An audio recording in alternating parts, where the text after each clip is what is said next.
Committee জেলা আহ্বায়ক কমিটিকে অভিনন্দনের জন্য আমরা আজকে আনন্দ মিছিল করলাম। সংগ্রামী সাথী বন্ধুগণ, আপনারা জানেন যে বিগত 3 হতে 4 মাস আগে লালমনিরহাট জেলা কমিটি বিলুপ্ত করেছে। আপনারা নিশ্চয় জানেন, এই কুচিক্রি কিছু মহল আছে, কিছু উস্কানিদাতা সাংবাদিক আছে, এদের মাধ্যমে আমাদের জেলা কমিটি বিলুপ্ত হয়েছে। সংগ্রামী সাথী বন্ধুগণ, তাই গতকালকে আমরা জেলা কমিটির আংশিক কমিটি পেয়েছি, তাকে অভিনন্দন জানাই পাটগ্রাম উপজেলা এবং পৌর যুবদল থেকে।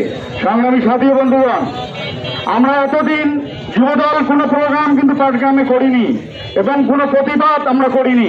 সংগ্রামী সাথী বন্ধুগণ, আপনারা জানেন যে আমাদের জেলা কমিটি ছিল না বিধায় আমরা কোনো মিছিল মিটিং এবং কোনো প্রতিবাদ করিনি।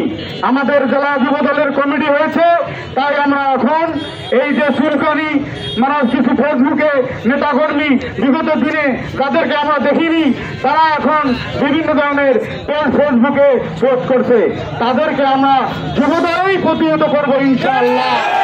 আগামীতে যদি আজকের পর থেকে কোনো আমাদের জাতীয়তাবাদী দলের নেতা কর্মীর নামে ফেসবুকে কোনো স্ট্যাটাস দেওয়া হয়, আমরা তাৎক্ষণিকভাবে তাদের প্রতিহত করবো ইনশাআল্লাহ। সংগ্রামী সাথী বন্ধুগণ, আগামী 24শে মে আমাদের তারুণ্যের সমাবেশ আছে বগুড়ায়।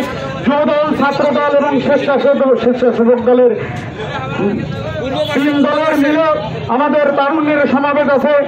আমরা তারুণ্যের সমাবেশকে সফল করার জন্য আমরা পাটগ্রাম থেকে পৌর যুবদল এবং থানা যুবদল আমরা একত্রিতভাবে আমরা সেই সমাবেশে যাব এবং সেই সমাবেশ সাফল্যমণ্ডিত করব এবং সমাবেশ শেষ না হওয়া পর্যন্ত আমরা সমাবেশ স্থল ত্যাগ